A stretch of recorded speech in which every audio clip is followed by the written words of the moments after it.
Hai, hello, salam sejahtera Malaysia. Selamat datang ke channel Fels Lifestyle. Terima kasih kerana terus setia dan terus bersama di dalam channel ini. Saudara-saudara, di dunia ini apa-apa saja boleh berlaku. Ada yang sekejap, ada yang lama, ada yang gembira, ada yang menangis, dan macam-macam lagi. Tarik 10 Julai terpahat di Malaysia. Tarik di mana? 10 Julai 2025 adalah tarik Tun Dr. Mahathir Mohamad meraihkan ulang tahunnya yang ke-100. Antara satu titik bersejarah bagi negara Malaysia di tanah air kita. Tapi tarik 11 Julai 2025 pula satu kejutan kepada seluruh kepimpinan politik Malaysia. Saya boleh katakan ini adalah kematian, pemergian mengejutkan Mahathir, mengejutkan Anwar, mengejutkan ramai kepimpinan politik di Malaysia. Bapa Ketua Pemuda UMNO kembali ke Rahmatullah. Perkongsian artikel daripada Harapan Daily bertarik Julai 11, 2025. Bapa kepada Ketua Pemuda UMNO, Datuk Dr. Muhammad Akmal Saleh, meninggal dunia pada jam 9.10 pagi. Allahyarham Saleh lemah menghembuskan nafas terakhir akibat sakit tua pada usia 66 tahun. Dr. Muhammad Akmal yang juga ahli Dewan Undangan Negeri Adun Merlimau memaklumkan perkara itu menerusi hantaran di Facebook.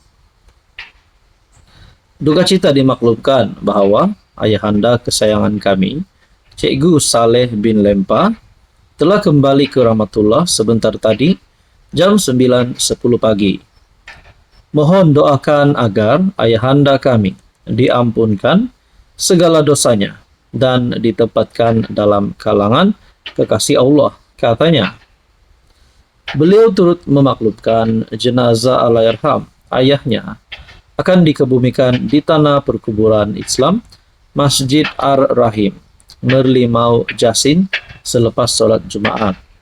Sebelum ini, Akmal pernah memberitahu perkembangan terkini mengenai keadaan kesihatan bapanya yang dilaporkan semakin merosot sejak akhir bulan lalu. Exco Kemajuan Desa, Pertanian dan Keterjaminan Makanan Melaka berkenaan turut meminta orang ramai yang mengenali Allahyarham agar mendoakan kesejahteraan dan keampunan buat insan tersayang itu. Bagi saya ini pasti satu pemergian yang mengejutkan seluruh kepimpinan politik Malaysia. Hello, salam sejahtera Malaysia. Selamat datang ke channel Fels Lifestyle. Terima kasih kerana terus setia dan terus bersama di dalam channel ini. Saudara-saudara, sana sini kita dengar serangan kepada Anwar, serangan terhadap PMX. Nak Anwar letak jawatan. Baru-baru ini ada pula himpunan turun Anwar. Dikatakan sudah ada jadual. Jadi mereka ini yang nak turunkan Anwar, sebenarnya mereka nak naikkan siapa? Tapi ada satu perkongsian, ada satu fakta yang saya nak share kepada Anda. Saya telah mendapat satu maklumat ini. Apa sebab PMX perlu turun? Disinilah kejutan. Fakta-fakta ini yang bagi saya pasti menggemparkan seluruh kepimpinan pembangkang. Tapi sebelum itu saya nak kongsi kepada Anda produk TF, produk transfer factor. Produk ini adalah untuk meningkatkan, mendidik dan menyeimbangkan sistem imun badan kita sehingga mampu melawan pelbagai jenis penyakit. Contohnya kencing manis, darah tinggi, gout, kolesterol, gastrik, dan banyak lagi. Sekiranya Anda antara yang memerlukan produk ini, Anda boleh menghubungi saya di nombor yang tertera. Saudara-saudara, pertama, kenaikan gaji penjawat awam 7% sehingga 15% mengikut kelayakan. Kedua, kenaikan kadar gaji minimum 1.500 ke 1.700. Ketiga, peruntukan program Payung Rahmah RM 200 juta meningkat RM 300 juta.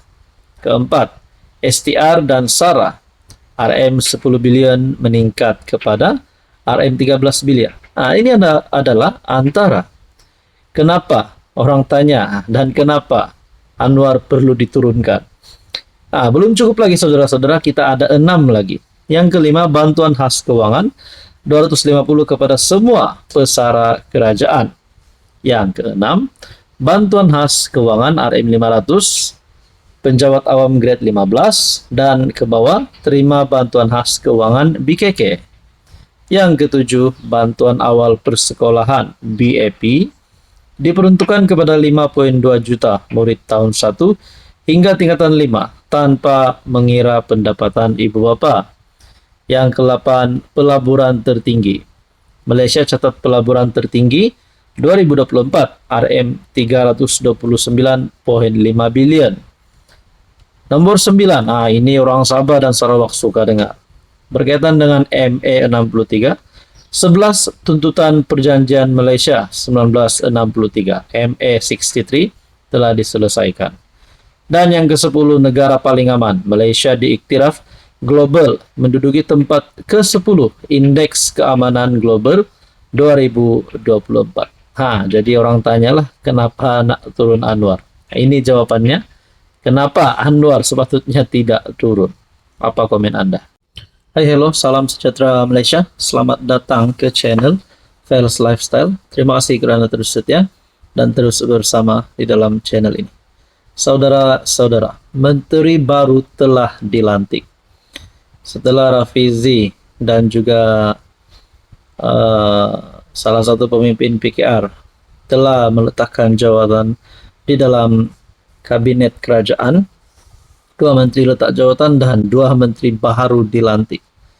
Nah, saudara-saudara, satu lagi menteri di mana Nik Nazmi sebelum ini yang menggalas tugas sebagai Menteri Sumber Asli dan Kelestarian Alam telah digantikan oleh Johari Ghani. Nah, di dalam pelantikan ini saya telah menerima satu komen yang agak mengejutkan kerana nama Perdana Menteri Anwar Ibrahim sebagai Menteri Keuangan disebut. Oke, sebelum itu saya nak kongsi kepada Anda berita baik. Ini adalah produk transfer factor, produk imun ataupun terapi imun, molekul imun untuk meningkatkan, mendidik dan menyeimbangkan sistem imun badan kita. Dengan produk ini, sistem badan kita akan jadi mantap dan dapat melawan pelbagai jenis penyakit. Contohnya kencing manis, darah tinggi, kanser, gout, penyakit melibatkan kulit, penyakit melibatkan hati, jantung, perut dan macam-macam lagi. Sekiranya Anda meminati dan memerlukan produk ini, Anda boleh menghubungi saya di nomor yang tertera. Saudara-saudara, menurut Samsul Azri, Perdana Menteri Datuk Seri Anwar Ibrahim telah bersetuju dan memaklumkan kepada jemaah menteri dalam mesyuarat yang bersidang pada Rabu lalu. Johari Ghani galas tugas Menteri Sumber Asli dan Kelestarian Alam. Nah, saudara-saudara, saya telah menerima satu lagi komen. Sepatutnya Johari Ghani. Dia kata di sini lebih kurang begini bunyinya. Sepatutnya Johari Ghani bukan menggalas tugas sebagai Menteri Sumber Asli dan Kelestarian. Ada cadangan untuk Johari Ghani mengisi kekosongan, mengisi platform Kementerian Keuangan ataupun Kementerian Ekonomi. Seperti yang kita tahu, Kementerian Ekonomi sudah pun diisi dan Kementerian Keuangan, di mana Anwar Ibrahim sebagai Perdana Menteri sendiri yang menjadi Menteri Keuangan. Nah, komen ini berkata, patut bagilah Kementerian Keuangan dan Ekonomi, kat dia layak bidang itu. Cadangan untuk Johari Ghani. Jadi saudara-saudara yang saya hormati, mungkinkah Johari Ghani tidak layak untuk memegang jawatan Menteri Sumber Asli? Sebaliknya beliau layak untuk memegang platform Kementerian Ekonomi ataupun Kementerian Keuangan. Nah, tuan-tuan dan puan, berkaitan dengan isu ini apa komen Anda?